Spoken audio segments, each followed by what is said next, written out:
नमस्कार दोस्तों, स्वागत है मेरे चैनल पे। और आशा करता हूँ सभी की सेहत अच्छी होगी, सबकी पढ़ाई अच्छी चल रही होगी, सभी अपने शरीर पे इक्वली उतना ही ध्यान दे रहे होंगे बराबर जितना कि आप पढ़ाई पे दे रहे होगे। क्योंकि मैंने हमेशा बोला है कि दोस्तों, पढ़ाई करने से पहले या किसी भी चीज़ की शुरुआत करने से पहले आपका माइंड कितना फिट है ये बहुत मैटर करता है आपके सिलेक्शन को लेके। कोई भी किताब पढ़ लीजिए, कोई भी पॉलिटी पढ़ लीजिए, कोई भी मॉडर्न पढ़ लीजिए, आपका पेट डाइजेशन जितना अच्छा होगा उतनी अच्छी पढ़ाई होगी। क्योंकि डाइजेशन जितना अच्छा होगा माइंड उतना शार्प चलेगा।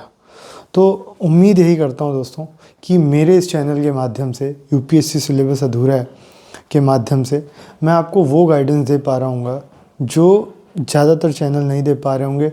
और मैंने एक चीज़ नोटिस की है कि मेरे स्टूडेंट काफ़ी है ना चीज़ें फॉलो कर रहे हैं, उनका शुक्रिया। और मैं यही बताना चाहूँगा कि इस वीडियो के माध्यम से कि जो मैं वीडियो इस बार अभी जो मैं बताने जा रहा हूँ, कोचिंग इंडस्ट्रीज़ का सच। और कोचिंग इंडस्ट्रीज़ का सच क्या है कि वो टीचर ही डिसाइड करता है। टीचर क्या पढ़ा रहा है क्या नहीं पढ़ा रहा है वो मैटर करता है। अब मैं आपको बताऊं कि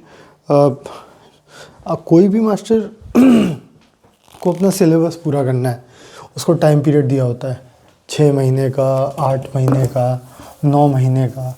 उसी हिसाब से आपसे एक मोटी रकम वसूल की जाती है कोचिंग के माध्यम से। टाइप्स ऑफ टीचर होते हैं, ठीक है, मैं बताता हूँ। टाइप्स ऑफ टीचर यूपीएससी की दृष्टि से, ठीक। कोचिंग है दिल्ली में, उसने एनवायरनमेंट पूरे सब्जेक्ट को 7 दिनों में, 7 डेज़ में ख़त्म कर दिया था। अब बताइए, एनवायरनमेंट को आप 7 दिन में ख़त्म करा दे रहे हो। तो मास्टर साहब एक चीज़ और बता दीजिए, मेरा स्टूडेंट अभी कोचिंग ज्वाइन करके कंसेप्ट नहीं समझ पा रहा था, आप 7 दिनों में आपने उसे पूरी एनवायरनमेंट पढ़ा दी। बहुत बढ़िया दोस्तों, आप लोग खुद ही इसका एनालाइज कर सकते हो कि क्या पॉसिबल है 7 दिन में आपकी एनवायरनमेंट तैयार हो जाएगी। और इससे रिलेटेड, ठीक है, इससे रिलेटेड जो नोट्स बने होंगे कितने यूज़फुल होंगे मुझे बता सकता है कोई? एनवायरनमेंट से रिलेटेड जो नोट्स बने हैं वो कितने यूज़फुल होंगे, ठीक है। चलिए ये बात, दूसरी बात, ये हो गई एक बात। दूसरी बात पे आते हैं। अब जैसे कोई टीचर कोई टॉपिक पढ़ा रहा है, ठीक है, उस टॉपिक से रिलेटेड अगर आपने सवाल कर दिया ना कोचिंग में गलती से भी, दोस्तों 400 लोगों के सामने, 400 एस्पिरेंट्स के सामने वो बेइज्जती होगी ना आपकी।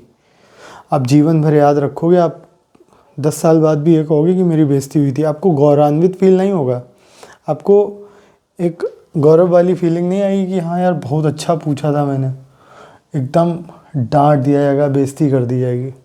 तो दोस्तों ये दूसरा पॉइंट था मेरा कि आप कोचिंग ज्वाइन करते हो बेसिक स्ट्रॉन्ग करने के लिए, चीज़ों को बेहतर समझने के लिए, प्री को अच्छे से क्वालिफाई कर जाएं ताकि मेंस में भी अच्छे से लिख पाएँ, इसलिए ज्वाइन करते हो। मिलता क्या है, टॉपिक नहीं समझ पाते हो, नोट्स आपके 7 दिन में एक सब्जेक्ट के तैयार करा दिए जाते हैं।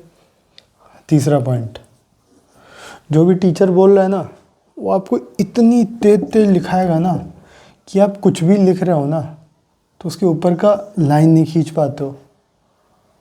कई लड़कों को देखा है कि एक शब्द की लाइन भूल गए, तो कई लड़कों को देखा है एक एक लाइन पूरा पीछे चले जा रहे हैं, सर लिखा रहे हैं यहाँ पे, आप अभी यहीं पे अटके हो। तो आप क्या करते हो, 4 लाइनें छोड़ के नई बात सर की लिखना शुरू करते हो। तो ये जो 4 बातें हैं, क्या पता ये इम्पोर्टेंट रही हूँ पेपर के लिए। ये कैसे लिखोगे आप? ये आप लिखोगे दूसरे की कॉपी से टीप के, ठीक है, छाप के, और वो राइटिंग होगी ख़राब। फिर आप क्या होमवर्क करने जाते हो क्या रूम पे? आप करने जाते हो रिवीजन। वो रिवीजन ना होके आपके जो कोचिंग के नोट्स हैं आप उन्हें फेयर कर रहे होते हो। ये क्या सही टेक्निक है तैयारी की? आपके सब्जेक्ट को इतनी जल्दी कवर किया जाता है। उन्हें तो मोटी रकम मिल गई तैयारी कराने की कि भैया हम नहीं जानते, हमारे ग्रुप में 800 बच्चे हैं, उनको जल्दी से ख़त्म करो नहीं तो 800 बच्चे और आएंगे। अगर वही 800 बच्चे जो प्रीवियस ईयर के होंगे ना, उनमें से एक बैठ जाएगा तो उसका आई कार्ड चेक करके उसको भगा दिया जाएगा। मैं खुद जानता हूँ इस चीज़ को अच्छे से। तो दोस्तों, कोचिंग का सहारा ना लेते हुए प्लीज़ मेरी रिक्वेस्ट है, आप मुझे कॉल करिए, मैं आपको बताऊंगा कि टेक्निक आसान है। 9651469494। मोटी रकम मत दीजिए, थोड़ी किताब, थोड़ा इंटरनेट और थोड़ा दिमाग शरीर फिट करके आप सिलेक्शन ले सकते हो बहुत इजीली तरीके से। आपके पैसे बचेंगे, आपके घर में रहोगे, आपकी सेहत अच्छी होगी, आप ज़्यादा टाइम दे पाओगे किताबों को। आप उन्हीं चीज़ों में फंसे रहोगे कि यार नोट्स कैसे तैयार करें, कैसे पढ़ें, उस जाल में फंस जाओगे जहाँ हज़ारों बच्चे एक दुकान में किताबें नोट्स पढ़ रहे होते हैं कि यार ये बुक ले लें, ये बुक, एक एक सब्जेक्ट की 10-10 किताबें। मठाधीश नहीं बनना है आपको। तो दोस्तों, मुझे यही बताना है कि कोचिंग की बजाय आप घर में रह के तैयारी करें। पहले प्रॉपर है ना माँ बाप से बात करिए कि पहले मैं घर पे तैयारी करता हूँ, जो मुझे है ना हर्डल्स आ रहे हैं उसके लिए मैं बैठा हूँ। जो आपको हर्डल आ रहे हैं उसके लिए इंटरनेट है। जो हर्डल आ रहे हैं आप खुद गूगल करिए, खुद चीज़ें समझिए।